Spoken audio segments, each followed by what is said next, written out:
Here is something that should make every analyst uncomfortable. The United States and Iran are negotiating what could be the most significant Middle East agreement in a generation, and they cannot agree on what they are actually agreeing to. Washington says Iran has committed to surrendering its enriched uranium. Tehran says it has made no such commitment. Washington says the U.S. blockade stays until a final deal is signed. Tehran says the blockade must be lifted immediately. Washington says this deal is largely negotiated. Tehran says nobody can claim an agreement is about to be signed. Two sides, one negotiation, completely different descriptions of what is on the table. Tonight, on the Daily Latitude, we go inside the gaps, the contradictions, and the hidden leverage points of the Iran deal that the whole world is waiting for. Because what gets agreed and what gets left deliberately vague will shape the Middle East for the next generation. Welcome back to the Daily Latitude. Tonight we are doing something different. Instead of telling you what the mainstream coverage says, we are going to map every major unresolved issue in this negotiation analytically, issue by issue, gap by gap. Because here is the analytical truth that most coverage is missing. A memorandum of understanding is not a deal. It is a framework for reaching a deal. And the distance between those two things in this particular negotiation is enormous. There are 5 major unresolved issues sitting between the current ceasefire and a genuine, lasting settlement. Tonight, we examine each one and tell you honestly which ones can be bridged and which ones cannot. Let's get into it. Before we get into the specific gaps, let us be analytically precise about what is actually being negotiated right now, because there is widespread confusion about this. What is on the table is not a final peace agreement. It is a memorandum of understanding, essentially a framework document that would stop the fighting and set out a roadmap for resolving all outstanding issues over the following 60 days. Think of it as an agreement to agree, a structured ceasefire with a built-in negotiating clock. Secretary of State Marco Rubio described the current state of play this way. There is a pretty solid thing on the table regarding opening the strait and Iran entering into a significant time-limited negotiation on nuclear matters. A senior U.S. administration official summarized the American position in one memorable phrase, and I want you to remember this phrase because it captures the entire American negotiating posture precisely. No dust, no dollars. Meaning, Iran does not get sanctions relief, unfrozen assets, or economic recovery until it surrenders its enriched uranium, which Trump refers to as nuclear dust. Iran's position, as we are about to see, is considerably more complicated than that. Let's go through the 5 major unresolved issues analytically. Issue 1, the Strait of Hormuz. This should be the simplest issue. It is not. The American position is clear. The strait reopens as part of the memorandum. Trump said so explicitly on social media. The blockade loosens proportionately as the strait opens.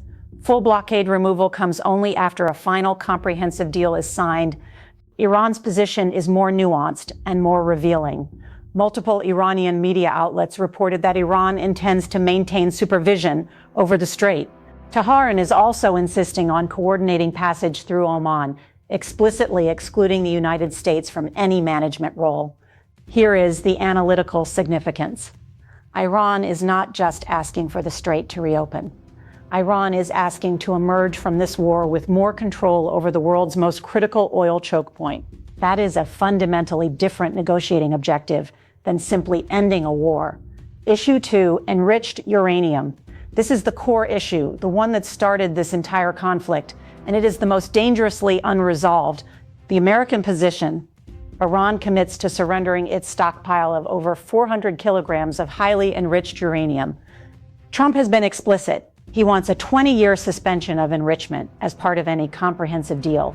Iran's position, stunning in its directness, was stated by the semi-official Fars news agency, which reported that Iran has made no commitments regarding handing over nuclear stockpiles, removing equipment, closing facilities, or pledging not to build a nuclear bomb.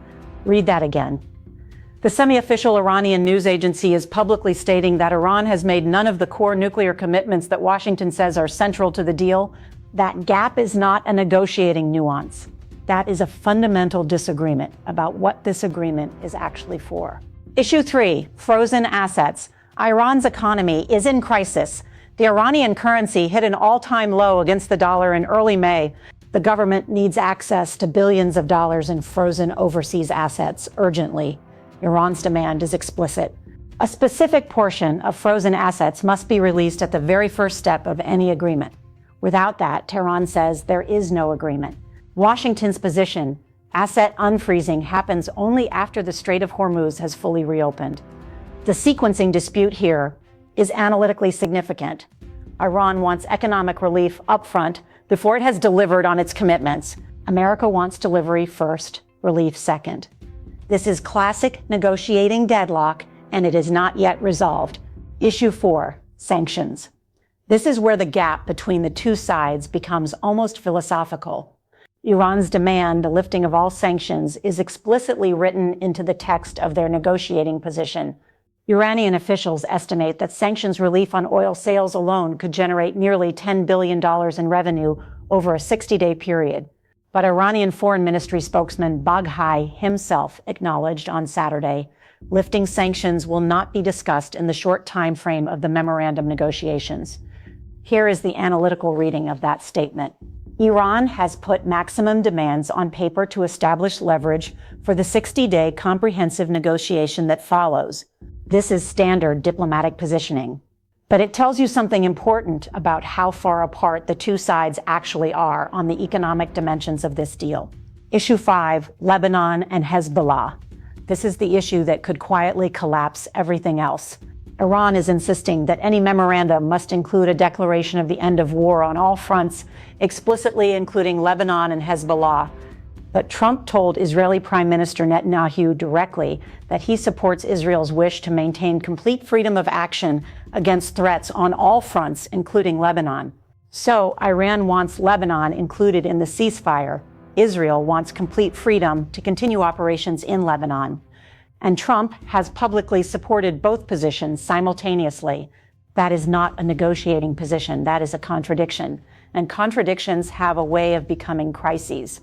Now let's address the elephant in every room, where U.S.-Iran diplomacy takes place. Neither side trusts the other, and both sides have legitimate historical reasons for that mistrust. From the American perspective, Iran has a documented history of using negotiations to buy time.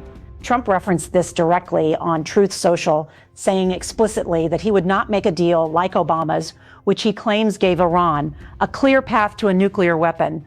From the Iranian perspective, the United States walked away from the last nuclear deal unilaterally in 2018. Iran made concessions, gave up enrichment capacity, accepted inspections, and then watched Washington tear up the agreement 4 years later. Why would Tehran make those concessions again with no guarantee that the next administration won't do the same? This is the analytical trust trap at the center of this entire negotiation. And no memorandum of understanding, however carefully worded, automatically solves it. The U.S. administration official tried to address this directly with the trust but verify on steroids framing. The mechanism proposed. The strait opens gradually. Sanctions loosen proportionately. Uranium disposal happens in parallel, is designed to ensure neither side can pocket gains without delivering. Whether that mechanism is robust enough to bridge 4 decades of mutual mistrust is the central analytical question of this entire process. Let's be analytically honest about the alternative, because the stakes of failure are not abstract. If this memorandum fails, or if the 60-day comprehensive negotiation collapses, global oil prices spike further. The economic pain for ordinary families in the U.S. and Europe intensifies at precisely the moment Trump faces midterm elections.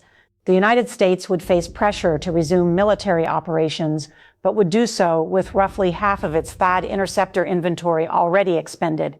Iran would have every incentive to accelerate whatever remains of its nuclear program before the next round of strikes. And the regional actors, each with their own competing objectives, would be navigating an even more unstable environment than before. Nobody in this negotiation actually wants that outcome. And that shared fear of failure is currently the most powerful force keeping these talks alive. Here is tonight's analytical bottom line. The U.S.-Iran Memorandum of Understanding, if it gets signed, will not be a peace deal. It will be a structured pause. A 60-day clock inside which two countries with 4 decades of mutual hostility will attempt to resolve the most dangerous nuclear dispute on the planet. The 5 gaps we mapped tonight, the Strait, the uranium, the frozen assets, the sanctions, and Lebanon, are not small technical details. They are fundamental disagreements. The American phrase, no dust, no dollars, captures Washington's position cleanly. But Iran has its own version of that logic. And Tehran's version goes something like this. No sanctions relief, no nuclear concessions, not until we know this agreement actually holds. Bridging those two positions in 60 days, while managing Israel, the Gulf states, congressional skeptics, and the Iranian hardliners simultaneously is a massive challenge. Whether it succeeds or fails, the Daily Latitude will be here to analyze every development as it happens. Subscribe, hit like, and tell me in the comments. Do you think this deal can be closed? I'm your host. This is the Daily Latitude. No spin, no noise, just the analysis that matters. See you next time.